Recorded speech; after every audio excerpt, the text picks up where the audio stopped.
各位观众朋友们，大家好，欢迎收看 JxJ 论坛，由我与我们的好朋友 Jim Noteware 为我们一起讨论这个礼拜的时事。Jim, how are you? Good, Jimmy. Good, Jimmy. I'm doing fine. I am continuing to be concerned about the big picture challenges that we've talked about over the past several weeks. If anything, I see things getting worse, more confused,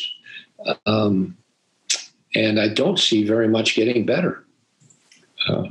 With the current political climate, it is going to be very hard because everyone is appealing to their own extremist supporters. There is no moderate or middle ground anymore. But we know that President Biden's, so far his term, his approval rating is very low. So we know that the mistakes he made.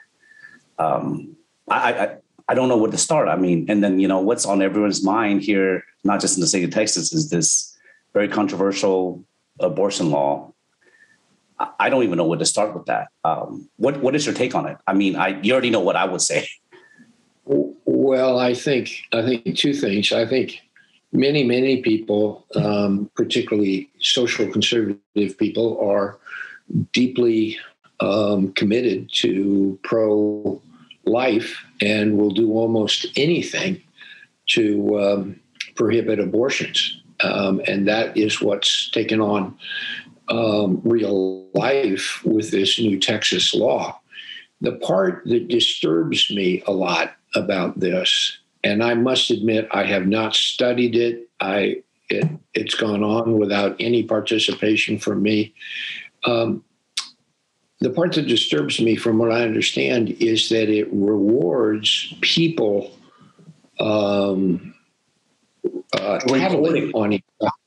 reporting on each other. This is like the old Soviet Union, the spying on each other. There are so many things wrong with that. And I'm really disheartened that my conservative colleagues and friends have stooped to this new low, and not just being satisfied to let the merits of the case carry it. They want to build in these difficult techniques. And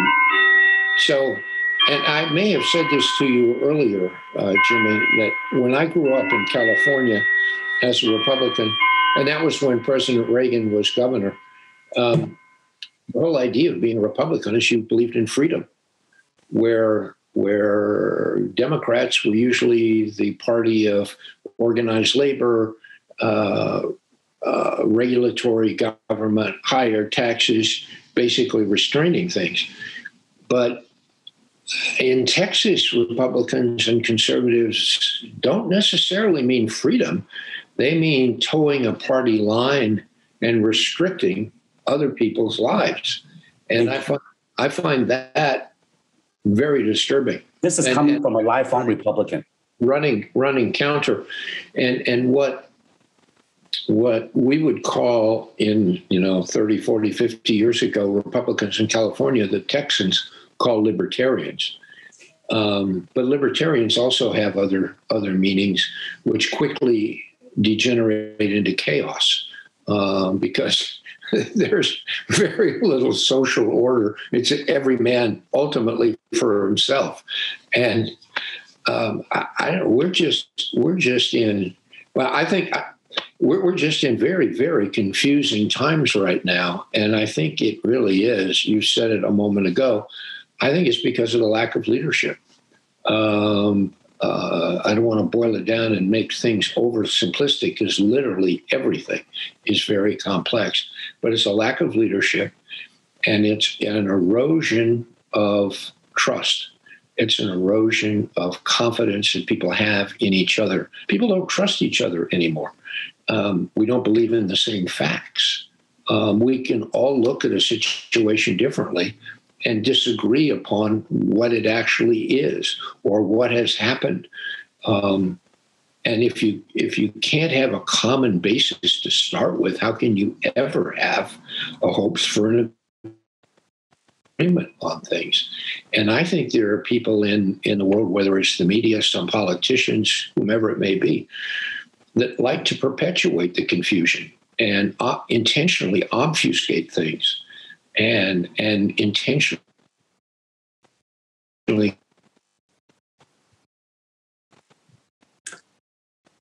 Jim, I think you freezed for a little bit. I am not sure what is going on. Let's hope you get back online pretty soon. There we go. Forge for yourself is very difficult.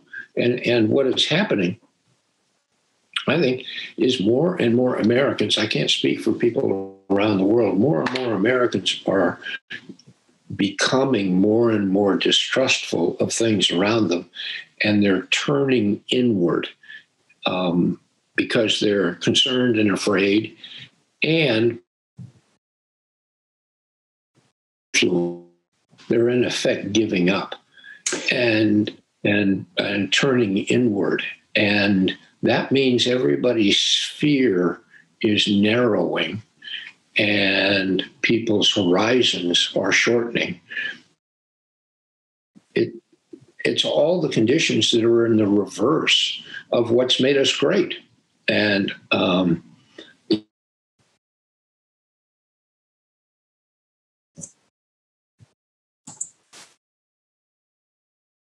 around various episodes of our show here, like this is the late 70s with Jimmy Carter all over again. And I do believe that, but I believe now the situation is getting worse.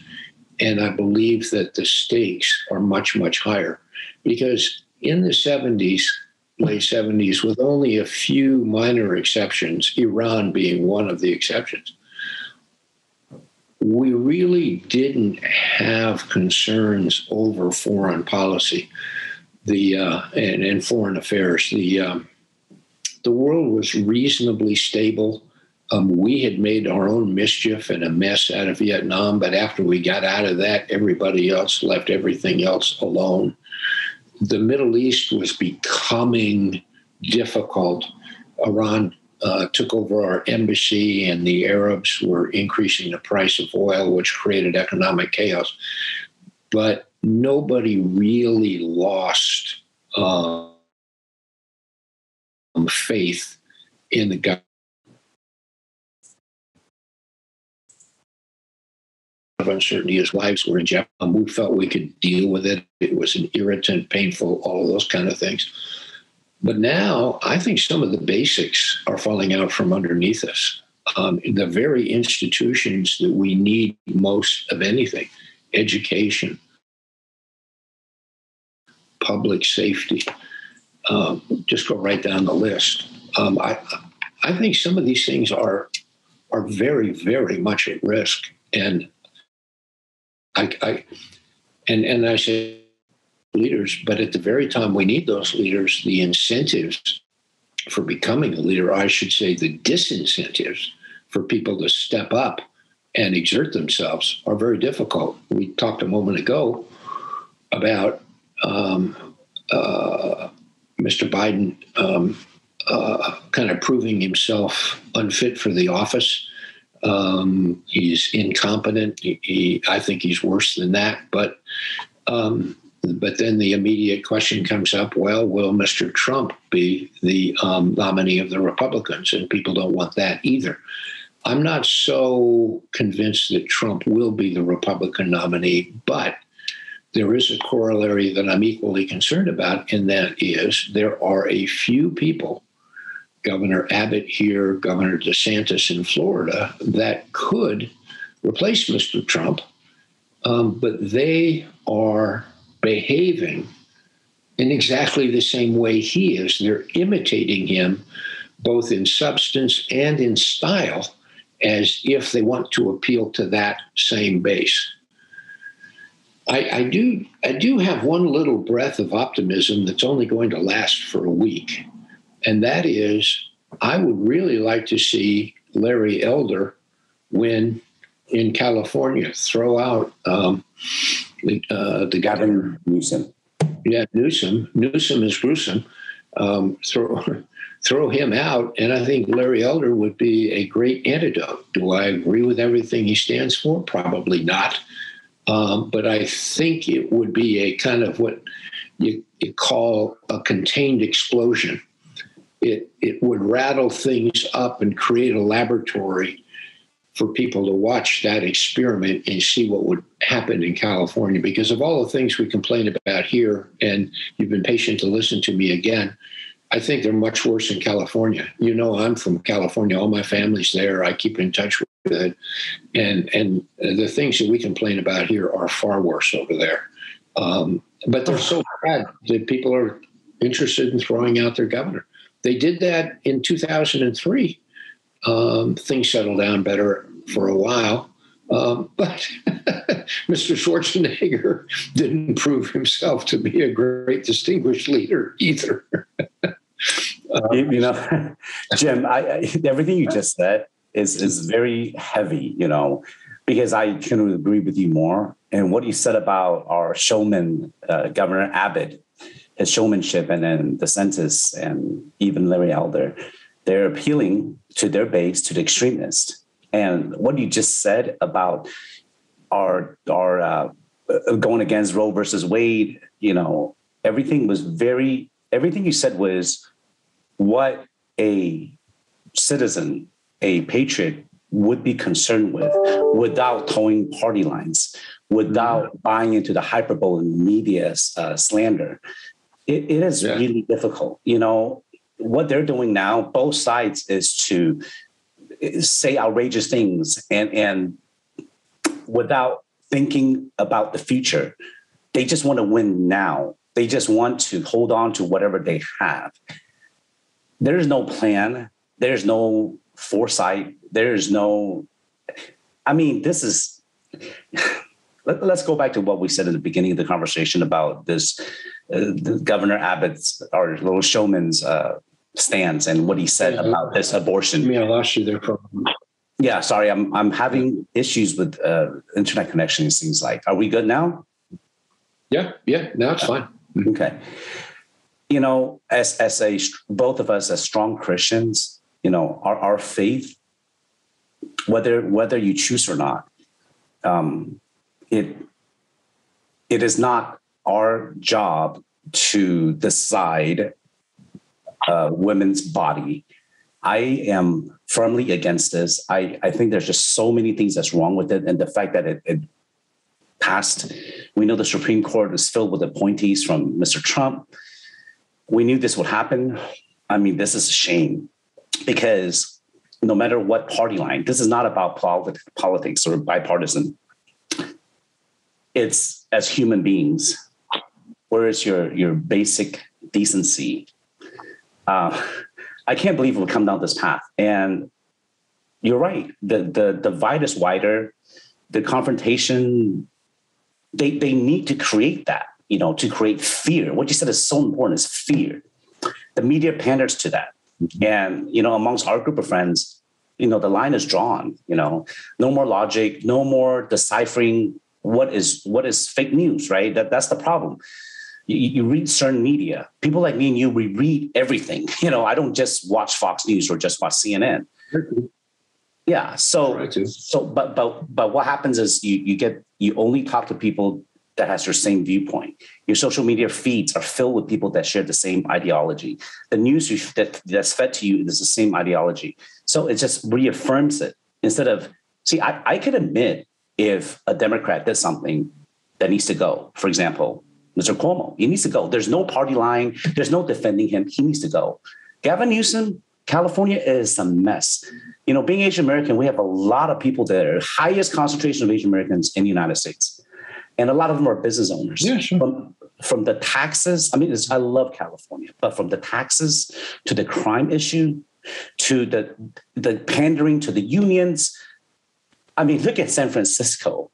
I mean, it is out of control. There is no more law and order. And this is the highest income, the highest real estate prices in the United States, one of the highest. I mean, people are going to have to live in suburbs and behind gated walls. You know, is a different kind of social divide now, right? You know, the have and have nots. How do you continue? Mm-hmm. Education, I mean, I don't know where to start. My kids, you know, they're at the age where they're very impressionable. I always tell them to think and to judge for themselves, you know. Some of them might agree with me, some of them don't. But what they hear from school, it is so disturbing. When school started a couple of weeks ago, you know, the COVID issues are already worrying me.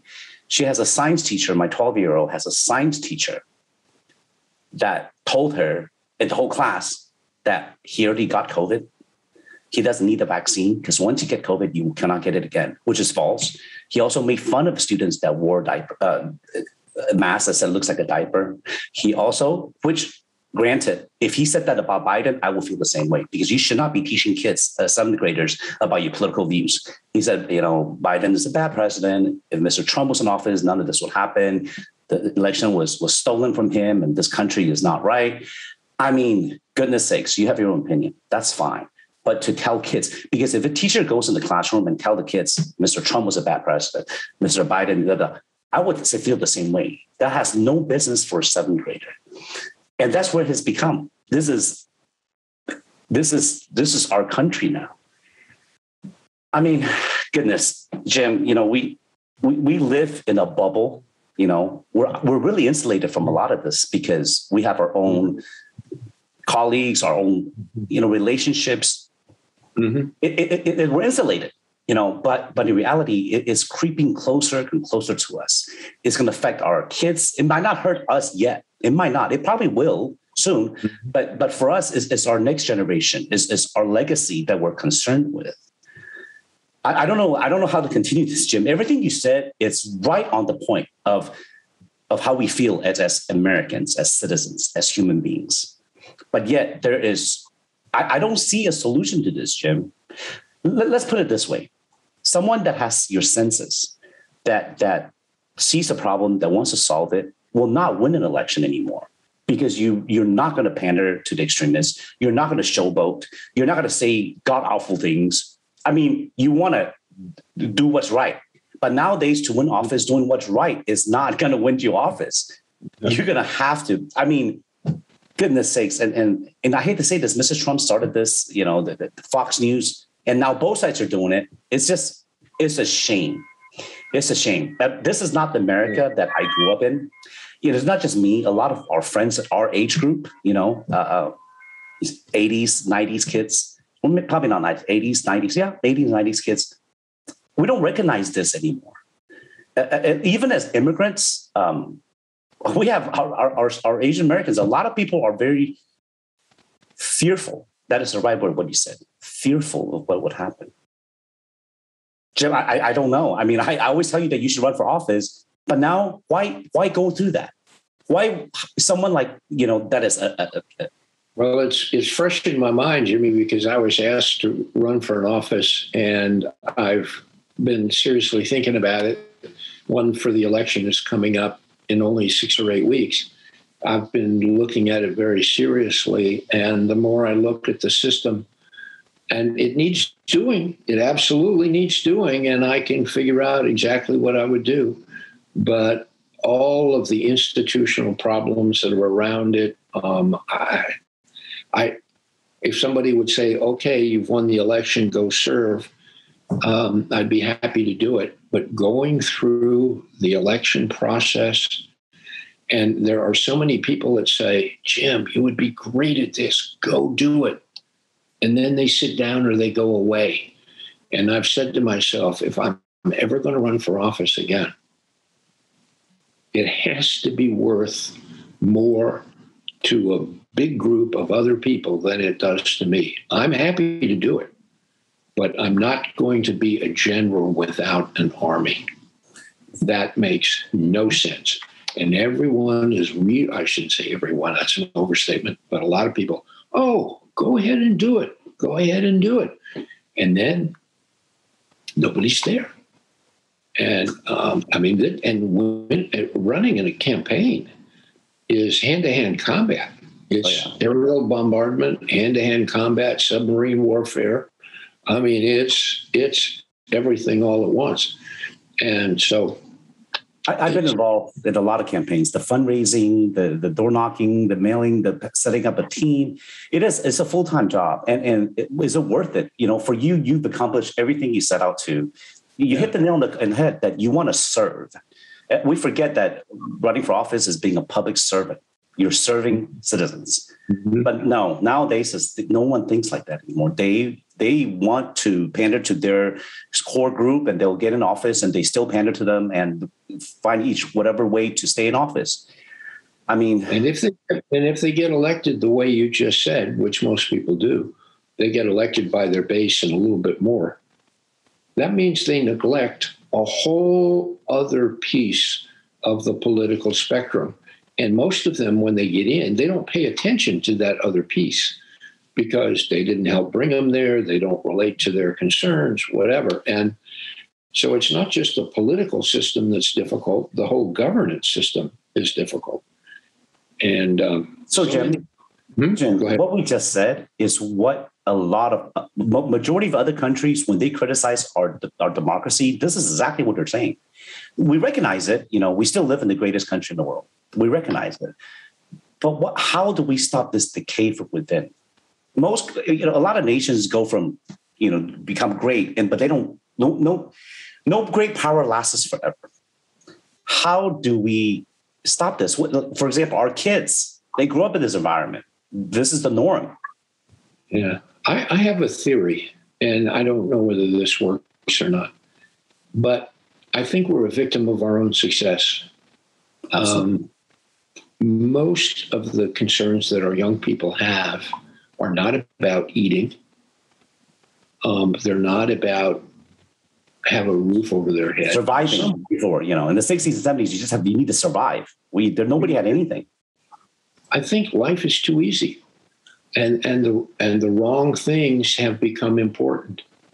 And even look, when you say eating, look at how people mismanage their health.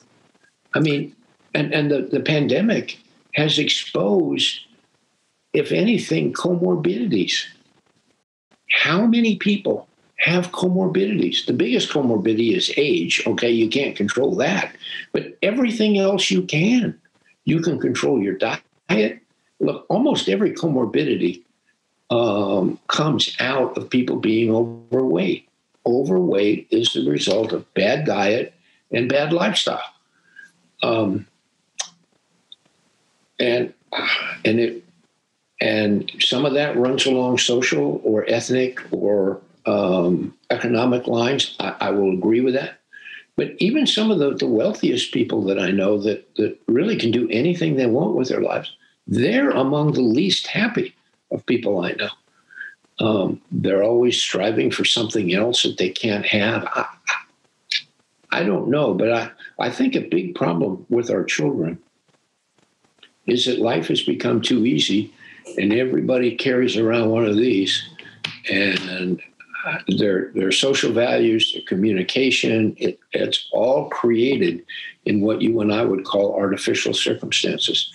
I mean, that's an overstatement, but with the theme of you got to make an overstatement to make a point, I just made it. So maybe we're in for some tough times, but maybe the tough times really aren't all bad now. It's easy for me to say because when the tough times happen, the difficulty will fall unevenly on some people. And yes, some people are definitely worried about where their next meal is coming from. And some of their children are really hurting because of that. When our children went through public schools here, and we kept them in public schools purposefully so they know how everyone else lives, it's very real. The children come to school, and first of all, they had to get free lunches.